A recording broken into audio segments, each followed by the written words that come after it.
Bricoler, c'est sérieux! Bonjour, je m'appelle Guiz et bienvenue à un autre épisode de Bricoler, c'est sérieux! Je suis présentement en vacances et seul à la maison, et qui dit en vacances et seul à la maison dit Atari Porn! J'ai reçu cette semaine le jeu Beat 'em and Eat 'em de la compagnie Mystique, un classique porno pour Atari 2600, caché dans une pochette de cuir. Parce qu'à la maison, si t'as pas 18 ans, c'est pas pour toi. Regarde, c'est caché pour papa dans une pochette de cuir. Ben oui, pour maman aussi. Oh! On nous dit que le jeu se joue avec les paddles, alors c'est parti! J'ai justement un kit de paddle qui traîne sur mon étagère. On va brancher ça dans l'Atari. On allume la vieille TV. On met le jeu de porno. Et c'est parti! Pas d'électricité. Un classique du Atari. C'est probablement dû à des soudures sèches et on va aller réparer ça. On ouvre l'Atari, on a 8 vis à enlever. Une fois que c'est fait, on ouvre la bête. On peut déconnecter le fil RCA et on peut enlever le tout. On détache le panneau de contrôle, il tient avec seulement 2 vis à la base. Et on déconnecte la couette de fil de couleur. On peut maintenant aller inspecter les soudures. C'est probablement une de ces 6-là du côté du bouton de power. Alors, quand je bouge, on voit que les soudures ont cassé. Alors, on va les refaire les 6 et on va mettre en masse d'étain pour que ça soit solide pour le futur du gaming. On va aussi aller vérifier les soudures du côté de l'alimentation, donc où on branche le fil de courant. On va refaire les 3 soudures ici pour s'assurer que le courant passe bien. On va aussi aller changer le régulateur 7805, même s'il fonctionne encore habituellement, ça lâche après 30 ans, puis ça a 30 ans. Puis j'en avais justement un qui traînait. Donc le travail de cette pièce est de transformer le courant en 5 volts. On enlève la soudure avec la tresse ou la pompe pour voir les trous, et on met le nouveau régulateur. On le plie pour l'accoter sur le heatsink. Donc, en gros, ce que ça fait, quand ça reçoit plus que 5 voltages, ça disperse la chaleur sur le morceau de métal. C'est comme ça que ça réussit à réduire pour obtenir 5 volts. On peut souder le nouveau 7805. Et est-ce qu'on obtient 5 volts? Et oui, 5 volts. On allume. Et voilà, nous sommes prêts pour de la porn. Cet excellent jeu dans lequel on doit avaler du sperme. Et il est important de ne pas perdre une seule goutte. Miam miam. Que de la classe. Bon, ça fonctionne, mais c'est un peu dommage de devoir profiter de cet excellent jeu avec de la neige et avec un son mauvais. Avec une qualité de merde de même, je pourrais pas enregistrer avec Laurent puis mettre ça sur YouTube. On avait fait des essais dans le passé avec Donkey Kong et avec Oink, mais l'image était vraiment dégueulasse. J'ai donc décidé de commander directement d'Australie un kit pour modifier ma Atari 2600 en Atari RGB. Ben, ça reste une 2600 pareil, mais est en RGB. De cette façon, je vais pouvoir la connecter directement en RGB dans le FrameMaster qui est notre carte de capture à Laurent et moi. En fait, le FrameMaster est un upscaler qui, lui, est branché dans la carte de capture. Toute la librairie d'Atari s'offrirait à nous. Alors, c'est parti! Alors, à l'intérieur de la boîte, il y a un fil RGB, un câble audio 1.8 à 1.8, un kit pour fabriquer un fil SCART, mais on ne sert pas vraiment de ça au Québec, les composantes électroniques nécessaires au bricolage, et le clou du spectacle, la carte dans laquelle on va mettre la chip du Atari pour transformer ça en RGB. On va devoir maintenant aller plus profondément. On va aller dans la carte mère elle-même. On enlève les 6 vis. Des fois, il y en a 8. J'ai l'impression que quelqu'un qui a joué dedans puis qui a perdu des vis puis qui a décidé que celle sur le côté n'était pas importante. On ouvre le tout. À l'intérieur, il y a 2 autres vis. On les enlève. Et voilà, c'est ça un Atari 2600. C'est tout. Alors voici le support qu'on devra mettre où se trouve actuellement la puce du Atari 2600. Mais comme on peut voir, il y a un condensateur dans le chemin, mais c'est pas grave, dans le kit, ils nous en ont donné un qui était plus petit. Comme ça, il sera pas dans le chemin. Une autre option aurait été de le souder en dessous du motherboard. Alors tournons ça à l'envers et dessoudons ce méchant condensateur pour en mettre un plus petit. Parce que plus petit, c'est mieux. Avec la pompe ou la tresse à dessouder, on enlève la soudure. Et on a maintenant des petits trous pour mettre notre nouveau condensateur jaune plus petit. On soude le tout. Et voilà, première étape accomplie. On va maintenant souder les pin strips directement sur l'adaptateur. Ça fait beaucoup de soudure. Alors c'est parti pour 40 soudures. Et voilà, on inspecte. Tout me semble dans l'ordre dans le flou de la caméra. On doit maintenant faire la même chose sur le board RGB. Donc, encore une fois, 40 soudures à faire avec 2 pinstripes. Beaucoup de plaisir. 80 soudures plus tard, c'est terminé. On va maintenant souder le socket pour la EEPROM. Donc cette fois-ci, c'est facile. C'est seulement 8 soudures. C'est comme la récréation. Hein? Une bagatelle. Et un dernier party de soudure, on va maintenant souder le socket 40 pins. C'est ici que viendra se loger la puce du Atari. Donc on prend vraiment la puce du Atari et on la déplace là. Faut faire attention de bien inspecter les soudures parce que dans la prochaine étape, on ne pourra plus revenir en arrière. On doit souder l'adaptateur directement sur le board. Alors encore une fois, on se claque 40 soudures. N'est-ce pas merveilleux à la maison? T'aimes ça voir Giz faire de la boucane avec son fer à souder? On va maintenant enlever la puce. Je suis chanceux, j'ai le modèle que la puce est déjà dans un socle. Si vous êtes malchanceux, il se peut que vous ayez à dessouder la chip. Et dessouder 40 soudures, c'est pas le fun. On met la puce dans le nouveau socket sur notre board RGB.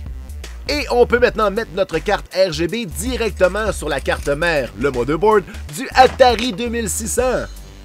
C'est-tu pas beau à la maison? On va maintenant souder la couette de fil de couleur. Ça, c'est la section optionnelle. On n'est pas obligé de le faire, mais ça va rajouter une palette et un paquet d'options vraiment le fun. Donc, on se claque les petits fils de couleur, fil dessus et fil dessous. Toutes les fils de couleur de mon cœur. Merci, Passepartout. Bon, pour la couette de couleur, on y reviendra plus tard. On va maintenant s'attaquer aux autres fils. On se casse pas la tête et on met de la soudure partout. Ça va être plus facile de mettre les fils comme ça. Alors, on commence avec les fils de son. On a 2 grounds ainsi que 2 sons. Donc, on va envoyer les 2 grounds sur la pin du milieu de notre fil, de notre trou pour la prise audio. Et on va brancher sur les 2 côtés, peu importe lequel, les 2 autres fils. Voilà, notre audio est prêt. On va maintenant s'attaquer au fil RGB. C'est important d'insérer la prise audio en RGB parce que dans le fil RGB, contrairement à par exemple les fils HDMI qu'on utilise en 2016, ben ils ne contiennent pas l'audio. Il faut l'envoyer à part.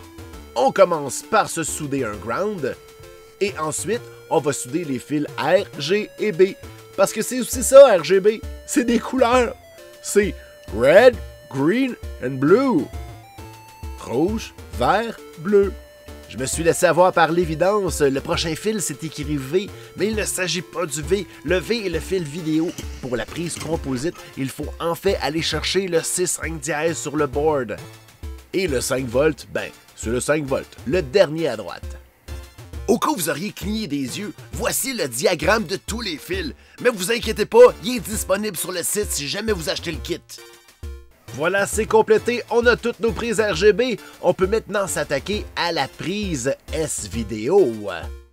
Pour le S-Vidéo, c'est pas compliqué, on a besoin d'un ground, du Y et du C. On va aussi attacher 2 fils, un ground et la position P, qui sera pour la palette switch, donc le bouton qui nous permettra d'avoir des options.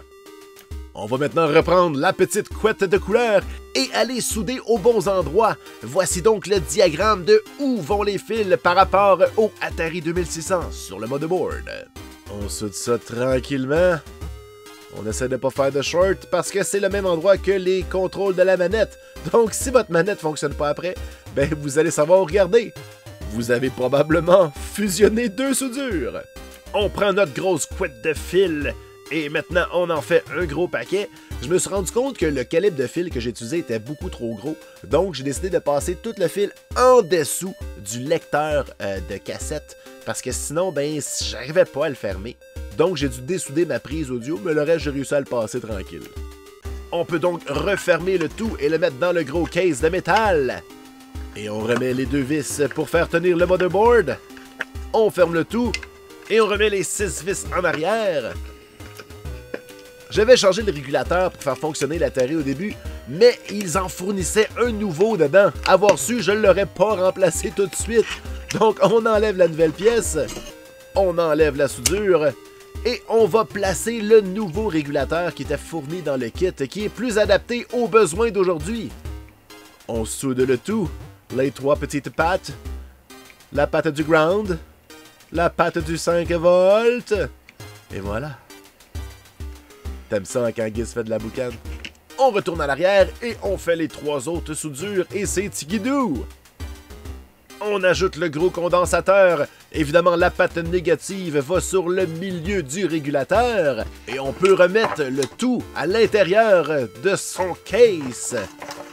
Et on va faire des trous parce que maintenant, on veut faire un trou pour la prise audio pour brancher un fil. Alors, on met la prise audio, on serre le tout. Et on va maintenant faire des trous, un pour le RGB et un pour le S-Vidéo. Je ne trouvais pas ma perceuse, j'ai donc pris la Dremel, parce qu'avec une Dremel, tu peux faire ton trou tranquillement, à ton rythme, et donner la forme à peu près que tu veux. J'aurais aimé ça avoir des nouvelles mèches, j'utilise une vieille mèche qui est pleine de plastique, mais bon, ça peut pas être parfait, c'est Noël! Et voilà, nos prises sont maintenant installées. J'ajoute un autre trou, cette fois pour le composite, aussi appelé le fil RCA. Comme ça, je vais pouvoir voir ma vidéo avec un fil RCA et brancher l'audio avec la prise 1.8 de l'autre côté. Comme prise RCA, j'ai pris un vieux fil qui traînait, qui était tout cassé, et je l'ai coupé, et je vais le souder directement maintenant, si on se souvient bien, sur le fil V et le ground, qu'on avait vu précédemment. Un petit peu de tape électrique pour empêcher que les deux fils se touchent puis que ça capote. Un petit peu de Crazy Glue pour s'assurer que ça reste là pour toujours. C'est le fun de la Crazy Glue. Quand on a ses doigts, c'est comme vraiment désagréable. On soude la prise RGB. Ensuite, on soude la prise S-Vidéo. Et on fait un petit trou pour le bouton de la palette pour avoir les options. J'ai mis un petit bouton poussoir bien normal, là, que j'ai soudé directement, donc ça tient avec les fils en arrière. Une petite goutte de Crazy Glue, ça devrait pas bouger. On peut maintenant tout refermer. Et c'est presque terminé à la maison. On revisse le panneau d'options sur le motherboard. On rentre les fils à l'intérieur et on s'assure que ça va pas briser. On remet le couvercle et on referme. On remet les 8 vis en dessous. Et tada! Un Atari RGB. On va maintenant modifier une manette pour avoir le bouton à proximité. Parce que ce qui est plate avec un Atari, c'est que pour faire New Game, il faut peser sur Reset. Donc on va rajouter un bouton pour pas avoir à se lever tout le temps. Donc on ouvre la manette. On va faire un trou pour insérer le bouton qui venait avec le kit. Donc ça c'était vraiment prévu. Et on va viser ça. On va mettre les 2 diodes sur le board. Faites bien attention, ça paraît que c'est le temps des fêtes. J'ai mis une diode à l'envers. Vous allez voir sur le graphique, une diode, ça a un sens, donc faut pas les mettre à l'envers. Faites pas comme tonton Giz. Vous voyez, il y en a une des deux qui est à l'envers. Donc, j'ai posé tous les fils et j'ai corrigé la diode à la fin. Donc, pour ceux qui suivent l'émission, c'est un peu comme j'avais fait avec la Master System. Étant donné qu'on peut pas aller à gauche et à droite en même temps, eh bien, ce petit board-là, qu'est-ce qu'il fait? C'est qu'il va dire, hey, si quelqu'un pèse à droite puis à gauche en même temps, fais autre chose. Donc, quand on va appuyer sur le bouton qu'on rajoute, c'est comme si on pèsait à gauche, à droite en même temps. Et si on pèse sur le bouton de power, ça fait quelque chose. Si on pèse en bas, ça fait quelque chose. Et si on pèse en haut, ça fait quelque chose d'autre. On se rajoute donc 3 options possibles. Et voilà, c'est soudé. On referme le tout. Et notre bouton de paresse est maintenant là. Mais pas seulement de paresse, qui nous permet aussi de changer la palette. C'est important. Voilà, c'est le moment de vérité. On branche l'alimentation. On branche le son. Et on branche la vidéo composite. On va faire le premier test avec ça. Est-ce que notre porn est plus joli?